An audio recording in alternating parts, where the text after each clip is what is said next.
옆 사람하고 한번 인사하시겠습니다. 끝까지 견딥시다. 시작. 끝까지 견딥시다. 정말 어려운 때입니다. 정말 거의 1년 가까이 이렇게 진행되면서 백신이 나왔다고는 하지만 여전히 언제 보급될지 모르는 상황 가운데 끝까지 경각심을 가지시기를 바라겠고요. 서울에 있는 어떤 교회는 이제 700명이 예배를 드리고 또 확진자가 있었음에도 불구하고 한 사람도 생기지 않았습니다. 그 이유는 모두가 마스크를 정확하게 콧까지 가리어서 썼기 때문이라고 하더라고요. 우리 교회도 어려운 때를 잘 극복해 나갈 수 있기를 바라겠습니다. 설교할 때는 제가 마스크를 좀 벗겠습니다. 지난주 설교를 통해서 산상수훈에 대해서 말씀을 나누었습니다. 팔복의 말씀을 가지고 그 중에 하나를 선정해서 한 주간 동안 힘써 지켜보도록 애를 쓰라고 말씀을 드렸는데 어떻게 잘 되시던가요? 구약의 신해산 언약에 대비되는 이제 새 언약의 천국 시민법, 이것이 바로 산상수훈이라고 할 수 있습니다. 그러니까 산상수훈은요 단순한 예수님의 설교가 아닙니다. 우리에게 교훈을 주기 위한 것이 아니라 구약에 율법이 있었다면 신약에는 산상수훈의 법을 우리에게 허락해 주신 것입니다. 우리는 성경 속 현장으로 들어가서 주님의 말씀을 듣고 실천해야 할 천국 시민입니다.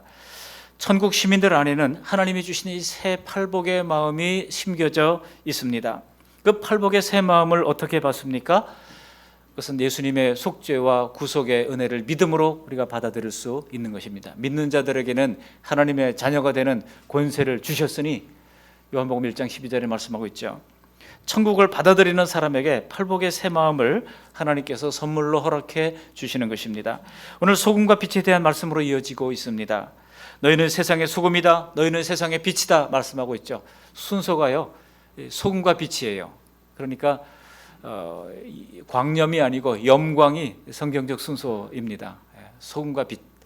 그런데 이것은 참 너무나 유명한 말씀입니다만 천국 시민으로 변호된 우리가 세상에서도 특별히 사명자로 부름받았음을 말씀하고 있는 것입니다. 출애굽기 19장을 보시면 신해산 언약을 체결하실 때 하나님께서 이스라엘 백성들에게도 사명을 주십니다. 어떤 사명을 주셨는지 한번 보실까요? 출애굽기 19장 6절 말씀을 우리 함께 읽어보시겠습니다. 너희가 내게 대하여 제사장 나라가 되며 거룩한 백성이 되리라. 너는 이 말을 이스라엘 자손에게 전할지니라. 거룩한 백성이 되라는 말은 이해가 하긴 되겠는데 제사장 나라가 되라, 이게 무슨 뜻이겠습니까? 제사장의 역할은 무엇입니까?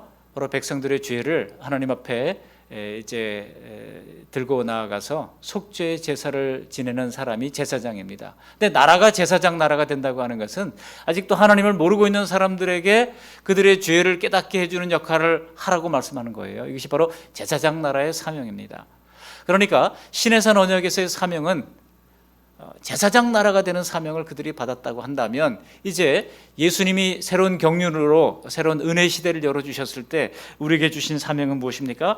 바로 하나님과 세상 사이에서 우리에게 이 소금의 역할, 빛의 역할을 하도록 사명을 주신 것이라고 하는 것입니다. 그러니까 소금과 빛이 되라고 하는 것은요 사명입니다. 오늘 이 사명과 관련해서 몇 가지 말씀을 나누려고 합니다. 바로 우리는 이 세상과 또 하나님 백성 사이에 제사장의 역할을 해야 합니다.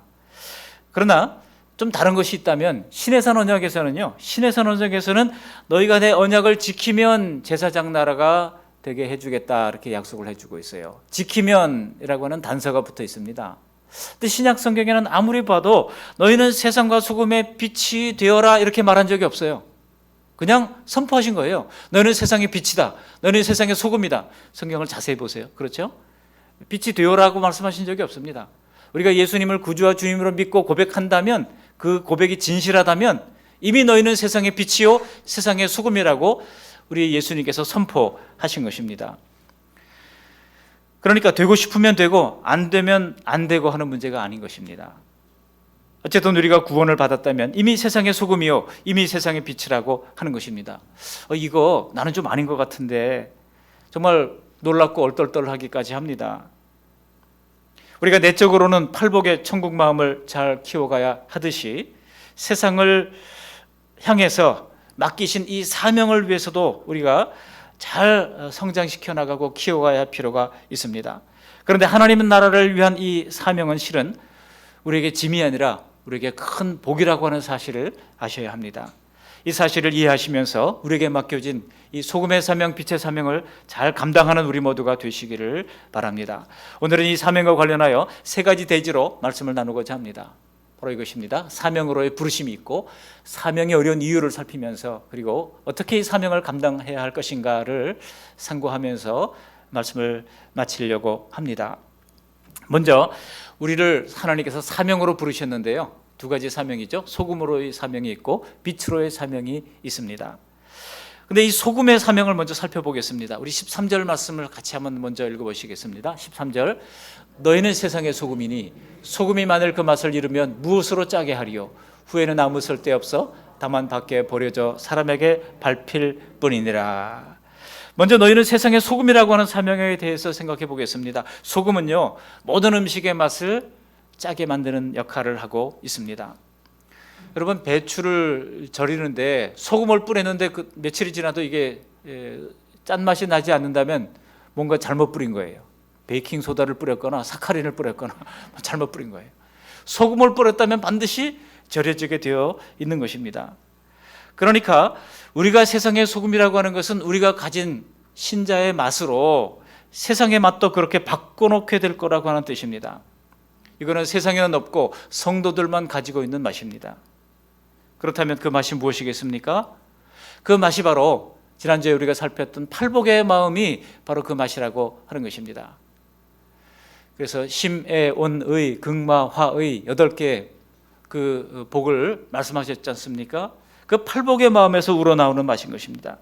자기의 죄를 직면한 데서 오는 타인에 대한 관대함과 겸손, 그리고 세상과는 다른 긍휼과 온유함, 하나님의 의를 이루기 위해서 박해까지도 받을 수 있는 담대함, 이런 하나님께로부터 온 복으로 말미암아 세상도 변화시킬 수가 있다는 것입니다. 왜 그렇습니까? 하나님이 세상을 사랑하시기 때문입니다. 하나님은요, 이 햇빛과 비를 의인과 악인에게도 공평하게 다 내려주십니다. 악인이라고 해서 빛을 안 비춰주시고, 의인이라고 해서 의인에게만 빛을 비춰주시고, 그런 하나님이 아니라고 하는 것입니다. 근데 흥미로운 것은 천국에 속한 것들은 결코 자연적으로 내려주시는 게 아니라 천국의 자녀된 우리들을 통해서 내려진다는 것입니다. 이게 하나님이 일하시는 방법이에요. 우리를 축복의 통로로 사용하십니다. 복음을 증거하는 것도 마찬가지입니다. 하나님이 강제로 너 마음을 열어 예수님 믿어야 돼, 강제로 우리를 데려다 놓고 예수 믿게 하지 않아요. 먼저 믿은 사람들을 통해서 하나님께서 그 일을 하신다는 것입니다. 놀라운 신비이죠. 이러한 복을 세상은 절대로 알 수도 없고 받을 수도 없는 것입니다. 그러니까 우리가 먼저 좋은 이웃이 되지 않으면 어떻게 복음이 증거될 수 있겠습니까? 제가 개훈령이라는 프로그램을 봤습니다. 그 개가 참 사나운 개들이 있어요. 지나가는 강아지들을 물기도 하고 사람들에게 달려들기도 하고 말이죠. 근데 그런 개를 우리 강형국 개통령이라고 하는 그분이 이렇게 잘 이제 케어를 하는 광경을 제가 봤는데요. 먼저 개를 산책을 시킬 때, 목줄을 하고 산축을 시킬 때, 다른 개들이 지나가거나 다른 사람들이 지나갈 때 이 개 주인이 말이죠, 그 사람하고 인사를 나눠야 된다는 거예요. 반가운 인사를 나누라고 하는 거예요. 안녕하세요, 반갑습니다, 인사를 나눠야 이 개도 저 사람이 주인하고 잘하는 사람이네, 좋은 관계가 있는 사람이네 하고 이제 적대적으로 대하지 않게 된다는 거예요.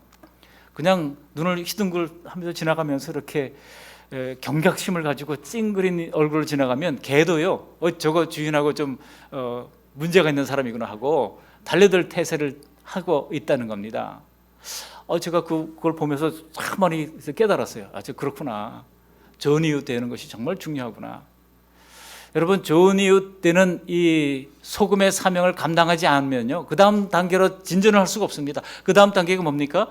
빛의 사명이잖아요. 빛의 사명은 좀 더 근본적인 거거든요. 그러니까 소금의 사명을 팔복으로 무장해서 감당할 때 우리는 세상에 좋은 이웃이 될 수 있다는 것입니다. 제가 한번 해봤어요. 우리 이웃 분들하고 같이 이렇게 늘 만나는 분들이 있습니다. 그런데 여기 늘 강아지 한 마리, 조그만 강아지를 끌고 오시는 분이 있어요. 알고 봤더니 얘기를 나눠보니까 이분이 포수예요. 포수. 돼지를 잡으러 다닌대요. 장총을 들고 돼지를 잡으러 다닌대요. 그런데 어울리지 않게 조그만 강아지를 이제 끌고 다니셔요. 가끔 지나다니면 들어와서 커피 한잔 하라고 그러시고 얘기도 나누고 이렇게 하는데요. 그러다 보니까 벌써 이제 얼굴이 익잖아요. 이제 다음 단계는 뭡니까? 빛의 사명을 감당하는 거죠. 예수님을 믿고 구원을 얻도록 소개하는 일들을 이제 사명이 생겼잖아요. 여러분, 소금의 사명을 감당하면 하나님께서 빛의 사명을 감당하도록 그 다음 단계로 이끄시는 것입니다. 좋은 이웃 될 수 있는 우리 모두가 되어야 합니다. 예를 들어 우리가 의에 줄인 것을 보여주지 않으면 세상 사람들은요, 의에 대해서 관심을 갖지도 못합니다. 함께 사는 가족이라고 할지라도 그 맛을 보여줘야 하늘에 대한 관심을 가지게 되는 거 아니겠습니까? 가족 가운데 안 믿는 사람들이 분명히 한두 명쯤 있을 겁니다. 그들에게 윽박지르지 마세요. 중요한 것은 그들을 이 빛의 소금의 사명을 통해서 그들을 감화시키는 일이 우리에게 있어야 한다는 것입니다. 긍휼히 여기는 마음을 갖지 않는다면 세상 사람들이 긍휼한 마음이 뭔지를 어떻게 알겠습니까? 우리가 끊임없이 온유함으로 사람들을 대한다면 사람들은 결국 예수님을 생각하게 될 것입니다. 물론 우리의 힘으로 그렇게 만드는 게 아닙니다. 우리가 그렇게 하면 나머지는 하나님이 하십니다. 우리 한번 따라해 보실까요? 나머지는 하나님이 하십니다. 하나님은 우리가 먼저 행동하기를 원하세요. 우리가 먼저 소금의 사명을 감당할 때 나머지는 하나님이 하셔요.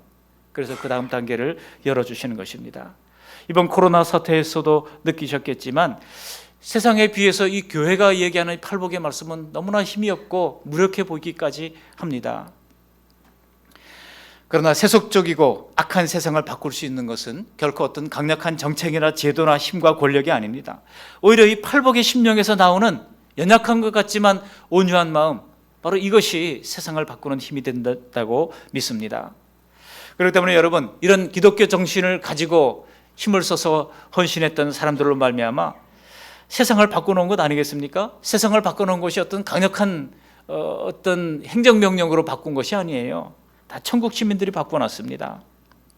오늘 이 산상설교를 듣고 그대로 살고자 몸부림쳤던 사람들을 통해서 결국 로마 제국이 변화되지 않았습니까? 팔복의 심령을 가진 성도들에게서 나오는 힘만이 모든 세상을 복되게 바꾸어 놓는 것입니다. 세상에 아무리 좋은 정책들이라 할지라도 모두를 유익하게 하지는 못하잖아요. 지금 정책이라고 하는 것을 자세히 보면은요, 뒷돌 빼서 앞돌 박는 식이에요. 좋은 정책이라고 찬미를 했는데 알고 보니까 또 다른 그 그늘이 있어가지고 거기에 피해를 받는 사람들이 생기는 것을 우리가 볼 수가 있습니다. 아무리 좋은 정책이라고 할지라도 모두를 전부 다 만족하게 하고 유익하게 하는 일들은 없습니다. 마치 두 사람이 한 이불을 덮는 것 같아요. 여러분, 두 사람이 한 이불을 덮고 한 사람이 끌어당기면 다른 한쪽은 추위에 떨면서 자야 하잖아요. 세상은 제로섬 게임과 같습니다. 한 사람이 9을 가지면 나머지를 하나를 가질 수밖에 없고, 둘을 가지면 다른 사람은 8을 가지고, 이런 그 제로섬 게임 가운데 있습니다. 그런데 여러분, 천국의 시민법은 달라요. 우리 천국의 법은 뭡니까? 천국의 법은요, 다 주라는 거 아니겠습니까? 옷을 달라면, 속옷을 달라 그러면 겉옷까지도 주고, 겉옷을 거꾸로 해야 됐네요. 겉옷을 달라 그러면 속옷까지도 내주라고 말씀하고 있잖아요. 오리를 함께 가자 그러면 심리까지로도 동행하라고 말씀하고 있지 않습니까? 약하고 무력해 보이지만은 우리가 그렇게 할 때 세상은 우리가 크리스찬인 것을 알게 되고, 정말 예수 믿는 사람이 다르구나 하는 것을 알게 되고, 나도 저렇게 좀 변해되었으면 하는 바람을 갖게 되고, 그러다가 예수님을 믿고 구원 얻는 역사가 일어나게 되지 않겠습니까? 실제로 세상은요, 기독교에 큰 빚을 지고 있습니다.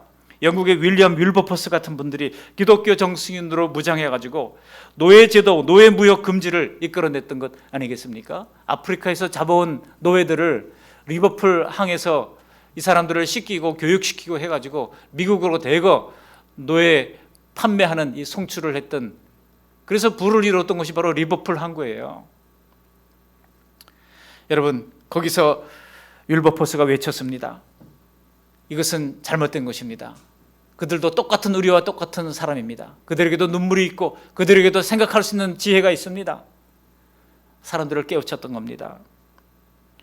윌버퍼스가 설교를 할 때요, 신앙이라고 하는 것은 입으로 고백될 뿐만 아니라 반드시 삶 속에서 실천해야 하는 것이다라고 외쳤습니다.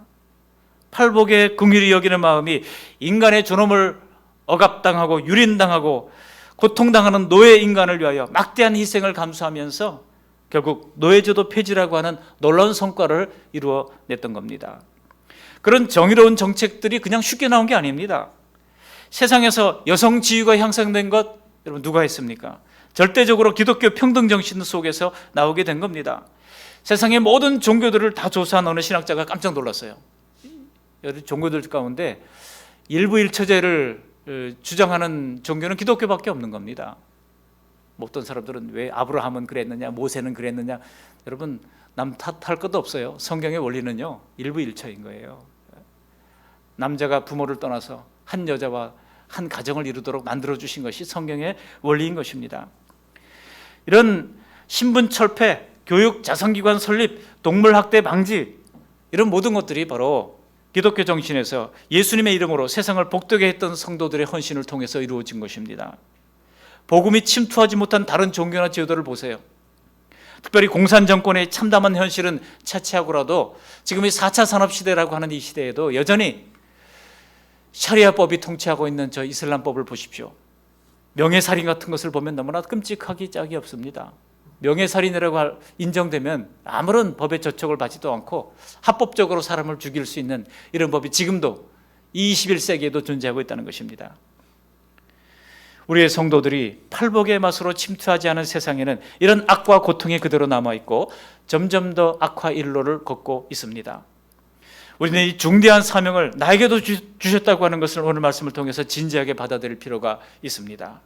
올바른 사회와 국가를 위하여 올바른 지도자들이 바른 정책을 내세울 수 있도록 기도하고 참여할 방법도 우리가 알아보면서 실질적인 노력이 있어야 할 것입니다. 바로 이것이 소금의 사명입니다. 소금의 사명, 팔복의 말씀으로 무장한 소금의 사명입니다.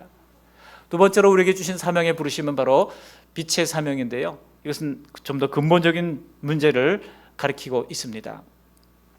여기 14절부터 16절까지 말씀이 바로 그것인데요, 이제 14절 말씀을 함께 14절만 한번 읽어보시겠습니다. 너희는 세상의 빛이라 산 위에 있는 동네가 숨겨지지 못할 것이요. 여기서 우리가 세상의 빛이라고 말씀하신 것은 지금 이 세상은 어둠 속에 있다라고 하는 것을 전제한 것입니다.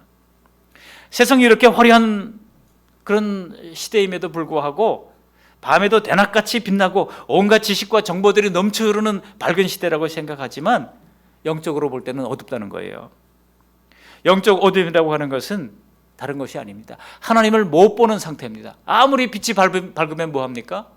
하나님을 못 보는 상태가 영적인 어둠인 것입니다. 지금도 하나님이 다스리는데 하나님을 못 볼 때 영적 어둠이 가득한 것입니다. 왜 못 봅니까? 하나님에 대하여 죽어있기 때문입니다. 하나님에 대해 죽어있는 영의 상태는 세상 어떤 방법으로도 눈을 뜨게 할 수가 없는 겁니다. 방법은 단 하나밖에 없습니다. 오직 예수님밖에 없는 것입니다. 유일한 방법이 오직 예수님을 통해서입니다. 제 말이 아니에요. 성경에 그렇게 말씀하고 있어요. 고린도후서 4장 6절 말씀을 우리 같이 읽어보시겠습니다. 고린도후서 4장 6절 말씀입니다. 어두운 데서 빛이 빛이라 말씀하셨던 그 하나님께서 예수 그리스도의 얼굴에 있는 하나님의 영광을 아는 빛을 우리 마음에 비추셨느니라. 하나님이 비추셔야 예수 그리스도에 있는 안에 있는 그 하나님의 영광을 아는 마음을 우리에게 허락해 주신다는 것입니다. 예수님이 오셔야만 영적 어둠이 밝아져서 하나님을 볼 수도 있고 완전히 파산된 나의 죄성을 볼 수가 있는 안목이 열리게 된다는 것입니다. 우리가 예수님의 얼굴에서 빛을 받았다면 내가 얼마나 죄인인지 알게 됩니다. 내 과거를 지금까지는 몰랐는데 이 빛을 받고 보니까 과거 그때가 어둠이었구나 라고 하는 것을 깨닫게 된다는 겁니다. 여러분, 지금 내 안에 하나님을 아는 빛, 나를 아는 빛, 세상을 볼 수 있는 빛이 들어오면 우리는 비로소 알게 됩니다. 알았다면 그리고 다시 이 빛으로 세상을 향해 비추라고 주님께서 명령하고 있는 것입니다.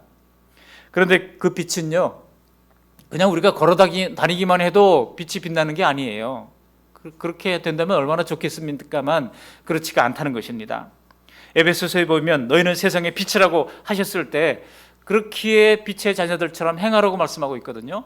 에베소서 5장 8절 말씀을 우리 함께 두 번 연속으로 읽어보시겠습니다. 너희가 전에는 어둠이더니 이제는 주 안에서 빛이라 빛의 자녀들처럼 행하라. 너희가 전에는 어둠이더니 이제는 주 안에서 빛이라 빛의 자녀들처럼 행하라. 빛의 자녀들처럼 어떻게 하라고요? 행하라는 거예요. 행하라. 그러니까 세상이 우리가 빛을 비출 때 빛이 비추는 것을 깨닫게 되려면요, 우리가 행해야 된다는 것입니다. 빛의 자녀답게 살아간다고 하는 것을 의미하고 있습니다. 오늘 마태복음 5장 16절에도 분명히 말씀하고 있죠. 5장 16절 말씀 다시 한번 읽어보시겠습니다. 이같이 너희 빛이 사람 앞에 비치게 하여 그들로 너희 착한 행실을 보고 하늘에 계신 너희 아버지께 영광을 돌리게 하라 그랬습니다. 여기서 착한 행실을 보고라고 말씀합니다. 우리는 종종 그런 얘기를 할 때가 있어요. 교회 다니면서 사람 보지 말고 하나님만 바라보세요. 그렇게 얘기하잖아요. 그런데 여러분, 세상은 하나님을 모르기 때문에 세상은 하나님을 못 봅니다. 세상은 오직 누구를 봅니까? 세상은 오직 우리들의 행동을 보는 겁니다. 우리의 행실을 보는 것입니다. 그렇기 때문에 우리는 세상에 사람들이 하나님을 볼 수 있도록 착한 행실을 통하여 그들이 하나님께 영광을 돌리도록 해야 합니다. 영광을 돌리는 주체가 누구예요? 세상이에요. 세상이 우리가 행실을 잘할 때 보고 야, 참 예수 믿는 사람들이 뭔가 다르네. 그럴 때 하나님이 영광 받으신다는 거예요. 아무리 생명과 사랑의 복음을 우리가 전한다 할지라도 삶으로 증명하지 않으면 누가 그것을 믿겠습니까? 가족과 이웃들이 아직도 하나님을 보지 못하는 것은 어쩌면 내가 하나님이 안 계신 것처럼 살고 있기 때문은 아닐까요? 스스로 돌아보시기 바랍니다. 이처럼 우리는 사명자입니다. 소금의 사명은 바로 팔복으로 무장하여 세상을 감화시키는 것입니다. 세상에 좋은 이웃으로 다가가는 것입니다. 그리고 빛의 사명은 무엇입니까? 죄를 깨닫도록 그들에게 예수 그리스도의 빛을 비추기 위하여 우리가 착한 행실을 통하여 그들에게 빛을 비추는 것입니다. 이러한 사명을 하나님께서 우리를 부르신 것입니다. 사명으로의 부르심이 있어요. 두 번째로, 그런데 이 사명을 우리가 실행하기 어려운 이유가 무엇입니까? 적어도 세 가지 이유가 있습니다. 첫 번째는 죄성입니다. 우리 안에 여전히 변하지 않는 죄성이 있습니다. 팔복과는 정반대 방향으로 행동하라고 하는 그런 내적인 음성이 있는 거예요. 그러므로 이 팔복의 마음을 유지하고 성숙하게 키워나가는 것은 사실 치열한 마음의 싸움이 있는 겁니다. 지난 한 주 팔복의 마음 중에 한 가지를 선택해서 한번 유지해보고 지켜보려고 했지만 여러분 잘 되시던가요? 온유한 마음? 저도 사실 지난주에 가족들한테 화를 버럭 냈다가 우리 아들이 제안을 하더라고요. 우리 화를 낼 때는 돈을 내기로 합시다 그러는 거예요. 화 한 번 낼 때마다 10,000원씩 내기로 하자고 그러는 거예요. 그래 이제 다 동의를 했습니다. 그래서 하자고 했는데 걱정입니다. 어떻게 화 안 내고 한 주간 잘 살 수 있을지. 돈을 내야 되니까요. 여러분 한번 해보시기 바랍니다. 여러분, 남을 비추고 남의 부패를 막기는커녕 자신의 내면을 지켜내는 것조차가 쉽지가 않다는 것입니다. 왜 그럴까요? 여전히 남아있는 죄의 영향력이 있다는 것입니다. 두 번째로 우리가 사명 실행하기 어려운 이유는 의지가 부족하기 때문입니다. 예수님이 그랬잖아요. 마음은 원이로되 뭐가 약하다고요? 육신이 약하도다 그러면서 기도하지 못하는 제자들을 책망하셨잖아요. 실제로 많은 성도들이 예수님의 말씀대로 세상의 소금과 빛으로 살아갈 것을 별로 원하지 않고 있습니다. 이것은 의지 부족입니다. 내가 남의 인생에 그렇게 간섭하고 싶지도 않고 끼어들면 내 감정적으로 소모되니까 그렇게 하고 싶지 않다는 겁니다. 여러분, 우리가 한 영혼을 전도하려면 얼마나 그 사람의 삶 속에 깊숙이 들어가야 합니까? 전도해 보신 분들 다 아실 겁니다. 정말 나를 갈아 넣어야 되잖아요. 그런데 요즘 누가 그걸 원하겠습니까? 그러니까 그냥 나와 내 가족에게만 소금이 되고 내 앞길만 비추면 된다는 좁은 마음으로 후퇴하고 마는 겁니다. 세 번째로 어려운 이유는 무엇입니까? 사명 감당이 어려운 이유는 익명성에 안주하고자 하는 마음 때문입니다. 어떤 사람들은 많은 사람들을 관심받으며 서로 대화하기를 기뻐하고 즐거워하는 사람들이 있습니다. 그러나 그렇지 않은 사람도 많아요. 자연인 같은 프로그램 보니까 왜 그 산골짜기에 혼자 그렇게 홀로 사느냐 질문을 하니까 그냥 세상 거 다 내려놓고 조용히 살고 싶어서 왔어요 라고 하는 사람들이 있기는 합니다. 여러분, 그런 사람들이 정말 예수 믿고 교회 다니게 된다면요, 마치 그런 사람들 같이 될 겁니다. 조금 늦게 왔다가 일찍 나가는 겁니다. 대표기도 할 때쯤 들어왔다가 축도 끝나기 전에 쏜살같이 사라집니다. 우리 교회는 기둥이 없지만 기둥 있는 교회 보면은요, 꼭 그런 분들은 어디에 앉아요? 기둥 뒤에 앉아요. 목사님이 뭔가 설교하고 강하게 뭐 반응을 요구하면 그때로 이렇게 빼꼼 얼굴을 비쳤다가 다시 기둥 뒤에 숨어 있는 사람들이 있습니다. 직장 생활에서도 가급적 믿지 않는 사람처럼 믿는 냄새를 풍기지 않으려고 하는 분들이 많습니다. 그런데 여러분, 고린도전서에 뭐라고 말씀하고 있습니까? 우리를 이제 냄새, 그리스도를 아는 냄새를 우리가 드러내야 한다고 말씀하고 있지 않습니까? 익명성주에 숨어 있는 한 그것이 편리하긴 할지 몰라요. 그러나 소금의 맛을 낼 수도 없고 빛이 될 수도 없는 것입니다. 오늘 우리 예수님의 말씀은 얼마나 뼈아픈 말씀인지 몰라요. 우리 다시 5장 13절 말씀 다시 한번 읽어보실까요? 5장 13절. 너희는 세상의 소금이니 소금이 만일 그 맛을 잃으면 무엇으로 짜게 하리요? 후에는 아무 쓸데없어 다만 밖에 버려져 사람들에게 밟힐 뿐이니라. 밟힐 뿐이니라. 두려운 말씀 아닐 수 없습니다. 소금의 맛을 잃으면 다시 짜게 할 수가 없다는 것입니다. 즉 교회가 맛을 잃어버리면 세상에서도 밟히는 취급을 받는다는 겁니다. 지금 안 그렇습니까? 지금이 꼭 그래요. 요한계시록 2장 5절에 에베소 교회를 향하여 촛대를 옮기셨다고 경고하신 말씀처럼 지금 우리는 교회가 교회다운 맛을 잃어버린, 그래서 하나님의 영광을 가리는 그런 상태에 있는 것은 아닌가, 영광 대신 수치를 당하는 꼴은 아닌가 심히 염려되는 상황 가운데 있습니다. 성도가 맛을 잃어버리면 세상은 밟고 지나갈 뿐입니다. 여러분, 우리 기독교인들에 대해서 사람들이 결코 무관심하지 않아요. 우리 기독교인들에 대해서 사람들이 정말 주목하고 있습니다. 조금이라도 잘못하면 침소봉대해서 사람들이 혈압을 올리면서 이야기를 하는 이유가 무엇입니까? 역으로 말하면 그만큼 교회에 대한 기대가 있다는 것입니다. 그만큼 신자들에 대한 기대감이 크다는 것입니다. 만일 교회가 세상의 소금과 빛의 사명을 회피한다고 하면 결과는 어떻게 됩니까? 나를 위하기는커녕 도리어 세상의 사람들에게 짓밟힐 거라고 하는 우리 예수님의 말씀을 우리는 경각심을 가지고 들어야 할 것입니다. 그러나 우리에게 하나님을 경외하는 소금과 빛과 같은 삶이 우리의 행동에서도 보이게 된다면 사람들은 절대로 우리를 함부로 대하지 못합니다. 지금 우리는 부끄러운 교회의 모습을 회개하고 다시 세상에서 당당한 소금이 되고 빛이 되어야 할 것입니다. 우리가 알아야 할 것은 이런 소금과 빛의 삶을 알아가면 내 인격과 내 생활도 더 빛나게 된다는 것입니다. 반면에 이것을 우리가 잃어간다면 우리 생활에서 빛도 잃어가고 생활에 오염이 되고 소금과 빛의 사명을 버리면 세상에서 꼭 부패하고 어둠은 점점 더 두터워지게 될 것입니다. 그 결과 우리의 세상살이도 괴로워질 수밖에 없는 것입니다. 그러므로 바로 내 자신의 인격과 삶을 위해서라도 그리고 내 주변을 위해서라도 소금과 빛의 사명을 놓아버리면 안 될 줄 압니다. 힘들더라도 붙잡아야 돼요. 여러분, 안 되는 것은 주님께서 나머지는 다 하신다고 그랬잖아요. 내가 먼저 실행하면 나머지는 다 하시는 것입니다. 그래서 마지막 세 번째로 어떻게 이 사명을 감당할 것인가 하는 겁니다. 도대체 어떻게 이 어려운 사명을 감당할 것인가?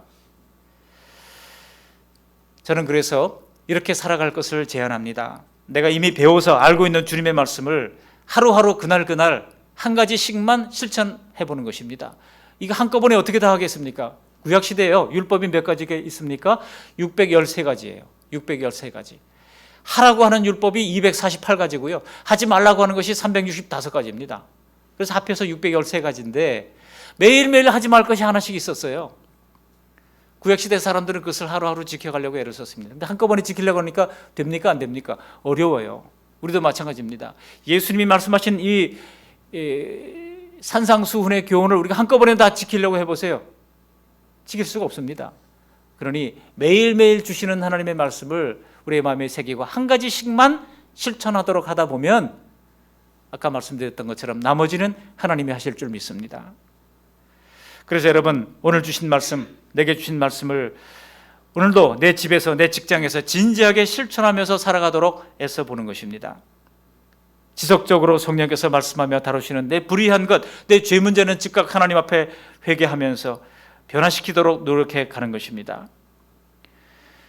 예수님께서 이 점을 오늘 강조해서 이렇게 말씀하시잖아요. 5장 16절 말씀을 다시 한번 읽어보십니다. 5장 16절, 이같이 너희 빛이 사람 앞에 비치게 하여 그들로 너희 착한 행실을 보고 하늘에 계신 너희 아버지께 영광을 돌리게 하라. 너희 착한 행실을 보고 하늘에 계신 너희 아버지께 영광을 돌리게 하라는 것입니다.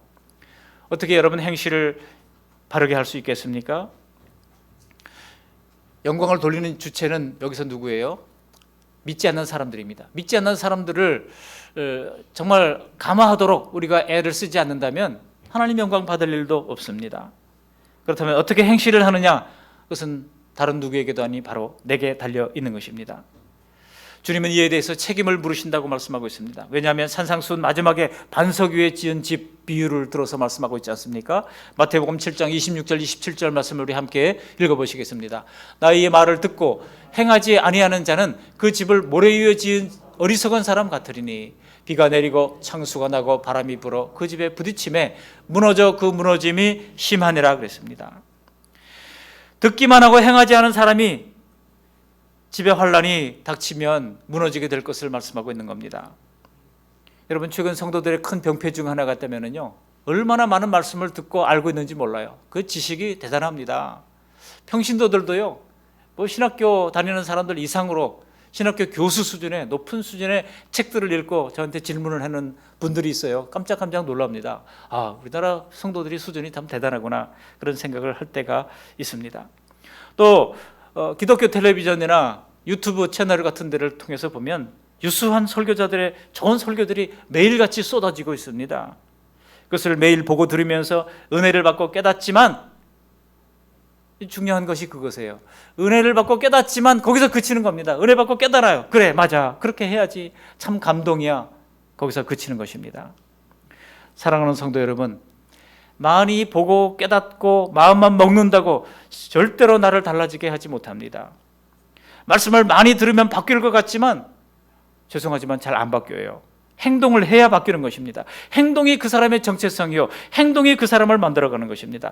용감한 행동을 하는 사람이 용감한 사람이 되는 것입니다. 그러므로 소금과 빛의 삶을 위해서 내가 오늘 무언가를 한다면 그것은 내가 빛의 자녀라고 하는 증거가 되는 것입니다. 오늘 하지 않으면 내일도 하지 않습니다. 한번 따라해 보실까요? 시작. 오늘 하지 않으면 내일도 하지 않습니다. 그러므로 오늘 매일의 묵상 말씀을 통하여 내가 어떤 사람이 되어야 하는가를 매일 찾아보시면서 결심 한 가지를 적어 넣어 보세요. 용서하라 그러면 오늘 그동안 내가 용서하지 못했던 사람 중에 한 사람을 내가 찾아가서 함께 그 얘기를 나누도록 하겠습니다 라고 적어보시고 한번 실행해 보시기 바랍니다. 그렇게 하루 한 가지씩 실천하려고 노력하지 않는다면 죄송하지만 10년이 지나고 20년이 지나도 아무런 일도 일어나지 않습니다. 소금과 빛으로 살아내는 힘은 우리 안에 팔복의 새 마음을 주신 성령님과 협력함으로 이루어집니다. 내가 얼마나 많은 영역에 힘을 미치게 될지 내 노력만으로 되는 것은 아닙니다. 성령님의 도우심이 절대적으로 필요합니다. 여러분, 중세 역사의 암흑시대를 다시 예수 그리스도의 복음의 빛으로 이끌어갔던 위대한 종교개혁가들이 있죠. 그 중에 헝가리의 얀 후스라는 사람이 있습니다. 이 사람이 참 대단한 분이에요. 정말 그렇게 복음의 삶을 외치고 삶으로 행동으로 드러냈을 때 사람들이 감동을 받고 그 흐름이 독일까지 이어지게 된 거 아니겠습니까? 그러다가 독일의 이 마틴 루터 같은 사람이 당당하게 개인의 힘으로 말이죠, 당시에 모든 왕들이 교황 앞에 가서 무릎을 꿇고 조아리는 그런 때입니다. 그럴 때 그 무슨 힘으로 그렇게 할 수 있었습니까? 그가 모든 세상의 권력을 다 가지고 있는 교황 앞에 종교개혁의 기치를 높이 들게 됐던 겁니다. 사람들은 그랬어요. 누런 지석과 같다, 계란으로 바위치는 것 같다, 어리석은 일이다 그랬습니다. 그러나 그의 한 사람의 헌신으로 말미암아 종교개혁의 여명이 밝아오게 됐던 겁니다. 많은 사람들이 어떻게 당신이 그 일을 해냈어? 라고 질문할 때 마틴 루터가 이렇게 이야기를 했습니다. 뭐라고 그러냐면은, 나는 단순히 하나님의 말씀을 가르쳤을 뿐입니다. 나는 단순히 하나님의 말씀을 설교했을 뿐입니다. 나는 단순히 하나님의 말씀을 연구했고 하나님의 말씀을 글로 남겼을 뿐입니다. 그 외에 내가 한 일은 아무것도 없습니다. 그리고서 나서 나는 잠을 자거나 혹은 친구 필립과 더불어 비텐베르크에서 한가롭게 담소를 나누었습니다. 그리고 그러는 동안 하나님의 말씀이 황제나 왕도 약화시킬 수 없었던 교황의 절대적인 세력을 약화시켰던 겁니다. 내가 한 일은 아무것도 없습니다. 오직 하나님의 말씀이 이 모든 일을 해냈습니다. 오직 하나님의 말씀. 그래서 바로 그것이 솔라 스크립투라, 오직 하나님의 말씀, 오직 말씀으로, 그런 구호가 됐던 것 아니겠습니까? 우리 하루의 기도를 하고 하루의 성경 묵상을 하고 우리도 마찬가지로 그날의 일을 위하여 일터로 향합니다. 매일매일 일터에서 오늘 주신 그 말씀을 붙들고 팔복의 마음을 주셨으니 만나는 사람들을 나보다 낫게 여기고 힘든 일을 만나는 사람은 긍휼히 여기면서 같이 우리가 맞들어주고 착하고 의로운 일을 조금씩 해나가는 것입니다. 그러면서 주님이 주신 작은 일상의 기쁨을 누리며 감사하며 사는 것입니다. 여러분, 그러려면요 우리가 인생을 좀 펴야 돼요. 인생을 너무 이제 딱딱하게 하면은요 그 사람 어떻게 접근하기 힘드니까 어떻게 우리가 소금의 사명, 빛의 사명을 감당할 수 있겠습니까? 우리 옆 사람에게 한번 해보실까요? 활짝 웃으면서 인상 펴세요. 하나님 살아계십니다. 시작. 인상 펴세요. 하나님 살아계십니다. 마스크에 가려서 지금 안 보입니다만 이 인상을 펴고 웃을 때는요 윗니빨이 드러나도록 웃어야 정상이라 그래. 이렇게 하하하 하고 말이죠. 우리 주변 사람들에게 정말 인상을 펴시고 하나님 살아계심을 드러낼 수 있기를 바랍니다. 그렇게 할 때 우리를 통하여 하나님이 일하시기 시작하실 것입니다. 그리고 목적하신 일들을 하나님께서 차근차근 해나가기 시작하실 것입니다. 말씀을 정리합니다. 아직 우리가 살아가야 할 이 땅에서 하나님의 나라가 이루어질 것을 위해서 우리는 이 팔복의 마음으로 세상을 향해 다가가야 합니다. 이것이 바로 소금의 사명입니다. 그리고 소금의 사명을 하면서 거기에 그치는 것이 아니라 빛의 사명, 우리가 얼마나 죄인인지, 그리고 예수님을 만나서 하나님의 자녀가 될 수, 어떻게 하나님의 자녀가 될 수 있는지를 우리가 구체적으로 소개하는 것입니다. 그것이 바로 빛의 사명입니다. 이것을 회피하고자 하는 우리의 내성의 죄성을 잘 다루시면서 성령님과 협업해 갈 수 있기를 바랍니다. 내게 소금의 맛이 사라지고 빛이 어두워가면 내 인격과 삶에 가장 먼저 경고등이 켜지는 것입니다. 우리와 관계된 사람들도 그 복을 누리지 못합니다. 이것은요 내가 먼저 가장 잘 압니다. 그러므로 누가 좋은 가정을 만들어주고 분위기 좋은 일터를 제공해주고 안전한 사회가 오기를 여러분 기다리지 마시고 나부터 먼저 할 수 있기를 바랍니다. 한번 따라 하십시오. 나부터 먼저 하겠습니다. 시작. 나부터 먼저 하겠습니다. 우리 한 주간 동안 직장과 가정 속에서 이렇게 한번 실천해 보시기 바랍니다. 마음속에 나부터 먼저라고 먼저 외쳐보시기를 바랍니다. 우리를 하나님의 자녀로 부르시고 주의 나라를 공고히 세우기 위하여 우리를 소금과 빛의 사명으로 불러주신 그 주님의 소명을 기억하시면서 영원한 영광 가운데 거하는 그 하나님의 백성들이 다 되어서 이 세상에서 소금으로 빛으로 사명을 잘 감당하는 복된 주의 백성들 다 되시기를 주님의 이름으로 축복합니다. 아멘. 고맙고 감사하신 하나님 아버지, 너희는 전에는 어둠이더니 이제는 주 안에서 빛이라, 빛의 자녀들처럼 행하라고 말씀하시는 것을 기억하면서 우리를 팔복의 마음으로 소금의 사명을 감당할 수 있도록 도와주시고, 또한 영혼 구원에 대한 관심을 가지며 빛의 사명을 감당할 수 있도록 사명으로 불러주셨건만 우리의 죄성 때문에, 우리의 사명을 기피하는 마음 때문에, 익명성에 숨는 것 때문에 하나님의 사명 감당하지 못했던 우리의 과거를 불쌍히 여겨주시고 회개하며 용서를 구할 때마다 주님의 능력의 손으로 하나님의 인쳐주시고 갚아주시고 사죄의 은총을 허락해 주시어서 다시금 사명을 감당하기 위하여 오늘 주신 말씀을 하나를 붙들고 순종할 수 있도록 하나님 은혜를 베풀어 주시고 실천할 수 있도록 도와주시어서 하나님 아버지, 우리가 가는 곳마다 그리스도의 빛이 비치게 하시고 소금의 사명을 감당하는 데 어려움이 없도록 주님 도와주시고 은혜 허락해 주시옵소서. 감사하고 우리를 구원하신 예수님의 이름으로 기도드리옵나이다. 아멘.